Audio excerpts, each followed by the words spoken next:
It took 2 games for Mick Cronin to drag his own players, which might be a record even he can't break. D'Angelo Russell's response to getting benched by the Lakers is to describe himself as egoless.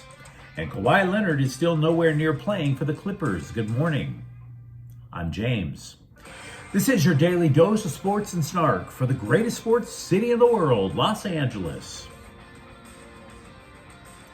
This is the faithful Angelenos Morning Report. It's November 10th, 2024. It's also Sunday, the Lord's Day. If you believe in God as I do, take a moment and thank Him for the blessings that you have in your life, like LA Sports. And if you like being in the know about LA Sports, clickety-clack the like button. Clickety-clack the subscribe button. There's a notification bell. Hit that. It'll let you know when we drop new content. Sharing is caring. Let people know we exist, and by all means comment. Now, before we go through the news and notes, a look at the scoreboard. Clippers 105, Toronto 103. James Harden and Norman Powell each scored 24 points for the Clips. Kings 5, Columbus 2. Warren Fogle with a goal and an assist. Samuel Helenis makes his NHL debut, picked up an assist. Meanwhile today, Tennessee is in town. They're going to play the Chargers at 1. Gus Edwards has been activated in time to help with the Bolts running game. Also, keep an eye on Elijah Molden. He's a former Titans draft pick who has stabilized the back end of the Chargers defense. Toronto stays in town. They're going to play the Lakers at 6:30. The big news from Lakerland is that LeBron James and Anthony Davis went to see Bronny James's G League debut. And it damn sure didn't mean I was going to watch that mess. So let's get to the news. Mick Cronin was frustrated after UCLA basketball lost to New Mexico on Friday. And he should be. He should. It's a loss that should drop the Bruins out of the top 25. We were looking, if you think about it, we were pretty much all looking at UCLA basketball in a manner very similar to USC football. Somewhat rebuilt, maybe even a fringe contender. But the Trojans, when their football team fell out of the top 25 after their first loss, they were never heard from again. Bruins basketball loses by 8 to the Lobos. You could see that thing plummeting fast. So frustrated? Totally get it. Absolutely. Yet only in a style that resembled way too much like last year's numerous meltdowns when the Bruins finished 16-17, Cronin blasted his own players while simultaneously claiming he wasn't blasting his own players. This is a thing. Now, first, he correctly diagnosed what was a major factor in the loss. UCLA committed 21 turnovers. Then he said he was disappointed in the guards. Okay, that's fine. I get it. It's reasonable to expect your guards to control the ball. Totally fine. And then here comes the real Mick Cronin. Quote, "We tried, but they don't listen." They did not listen. They learned the hard way. But ultimately, I don't blame them. I blame the coaching staff. Got to make sure they're ready. We weren't ready for the intensity of this game. You could see clearly. It was very obvious. I mean, Sebastian Mack just got people taking the ball from him. Dylan Andrews and Sebastian just throwing the ball away for the other team for layups. Just giving it to them for layups, unquote. Just 2 games into the season. And there he is dragging his look. I couldn't help but notice something in that quote. I couldn't help but notice that Cronin blames the coaches, and yet the only people he mentioned by name were the guys on the court. You know, the ones that you claim aren't listening to you after 2 games. Oh, no. It's 2 games. They're already tired of listening to us talk. Really? Really? The ones that are just giving it up to New Mexico for one layup after another. No, they're just not listening.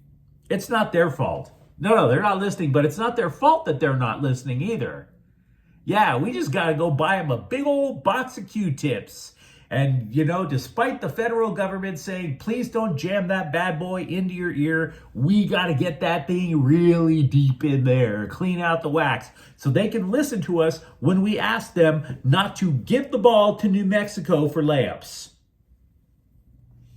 See, because from where I sit, it kind of sounds like you're saying it's their fault.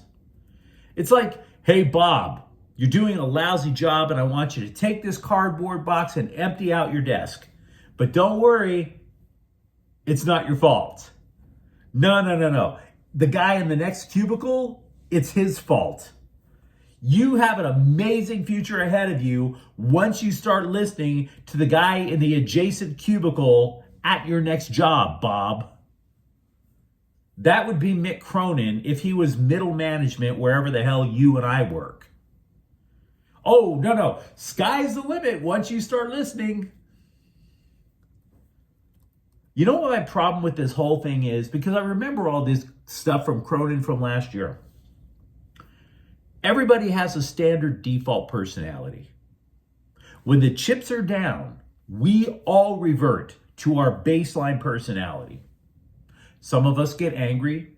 Some of us panic.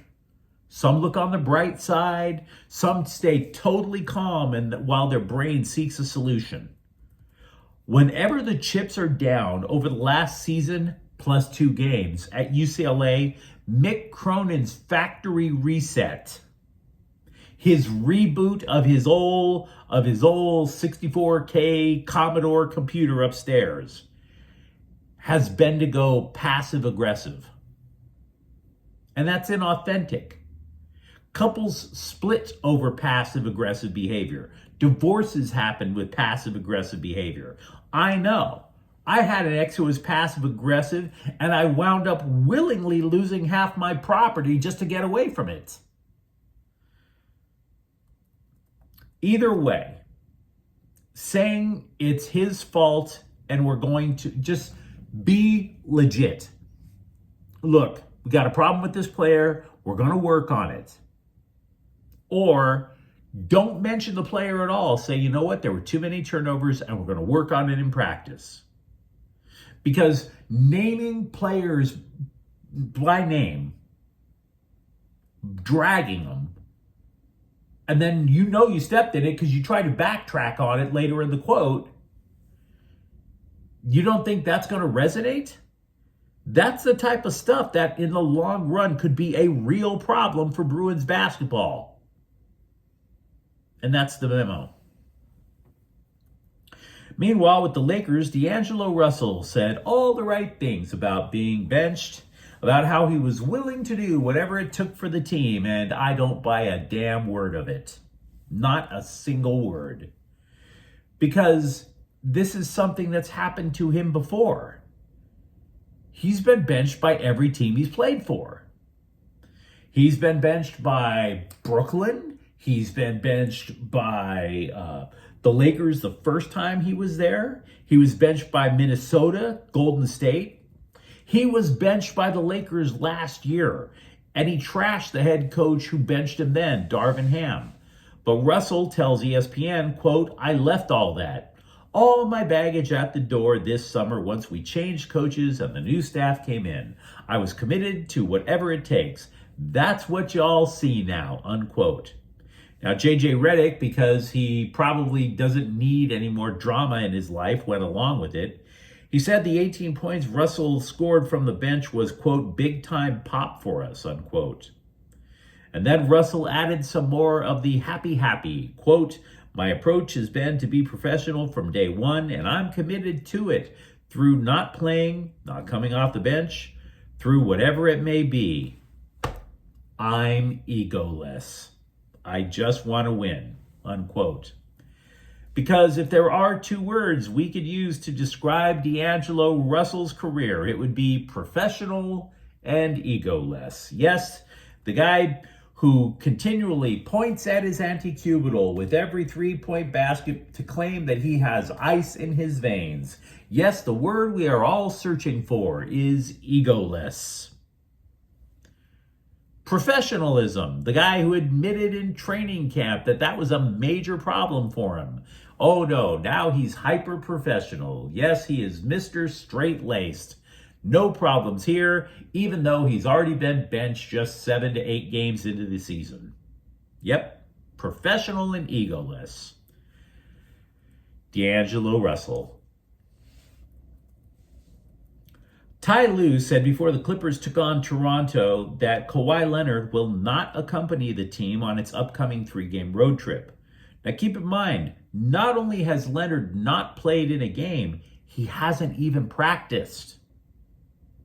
So if he's not traveling with the team, that means by the time the Clippers come back for their next home game, November 17th, you shouldn't be sure he's playing then either. You figure you've got to at least practice with these guys once or twice before you make it on the court, wouldn't you say? By that time, you're talking about what? 14, 15 games into the season? On a brighter note for the Rams, Adam Schefter of ESPN is reporting that the Rams will activate both Steve Avila and Jonah Jackson, 2 offensive linemen. They will be active and could theoretically play against Miami on Monday. Puka Nacua, meanwhile, was fined a little bit more than $5,000 for punching a dude on the Seahawks. And it was stupid. Not the fine. I mean, it was stupid because you've played football long enough to know you don't punch somebody in the face mask. You're no longer a rookie, dude. Even if you were a rookie, don't punch somebody in the big rock solid thing covering somebody's face. Your fist isn't that strong enough. Seriously. Rookie mistakes like that have to go. It's right up there with forgetting the snap count or being late to film room. Only when you're late to film room, you're not going to break your hand in the process. Puka Nacua, $5,000 is the least of your worries. You need your hands to catch a football. If you're like me, you did not want UCLA football coach Deshaun Foster fired when they were going through that ugly losing streak because, let's be real, that dude got dealt a horrific hand taking over for Chip Kelly. But you also, if you were like me, were kind of sitting there going, how the hell could UCLA possibly make a bowl game? Didn't seem possible. It's possible. It's actually very possible. You might even be able to say it's easier for the Bruins to get to a bowl game than for USC, to be frank. All the Bruins have to do is win 2 of their last 3 games in order to be bowl eligible. And by the way, considering the way the Bruins are playing now, that's a team you don't want to see in a bowl game. The Bruins should get a W against Fresno State. That means they have to win 1 against either Washington, which isn't very good, or USC. Take a moment and delight in this scenario where the winner of USC-UCLA is the only one to qualify for a bowl game. That could legit happen. That's going to be a compelling watch. It may not be good football, but it's going to be a compelling watch. German soccer superpower Bayern Munich is expected to sign LAFC forward Bajung Darboe, according to The Athletic. Darboe has yet to play in Major League Soccer. The 18-year-old would obviously be a prospect to develop should he go to Europe. Every year, by the way, I also have a whiteboard with all of the names that the scribes post. The ones that the scribes are convinced the Dodgers are going to do whatever it takes to acquire. Free agency, trade. The funny thing about this year, normally I wait until, say, early December to break out that whiteboard and create that list. But the scribes just can't wait. They're throwing so many names out there, it's bananas. They can't wait to be first. Notice how I didn't say they have to be right. I said they can't wait to be first. So, right now, just know that every scribe is pulling names out of their butt. Juan Soto, Willie Adames, Max Fried, Roki Sasaki, Garrett Crochet. I'll start compiling the list when I get home this week. As a side note, we do know that Teoscar Hernandez reiterated his desire to return to LA. The guy was given a qualifying offer last week, but those things are just 1 year, and I'm certain he is looking for something that lasts a wee bit longer since he's approaching his mid-30s. But you let me know what you think in the comments thread. Talk to me, for example, about UCLA basketball, and if you think Mick Cronin might have overreacted after that ugly loss to New Mexico. And for that matter, do you see D'Angelo Russell now as egoless? And if you enjoy the content, don't forget to subscribe to Faithful Angelenos. We talk LA sports here every single day. Thank you for watching. I'm James. We'll be back tomorrow. Faithful Angelenos is a Kian Cortel Queso production. Take care.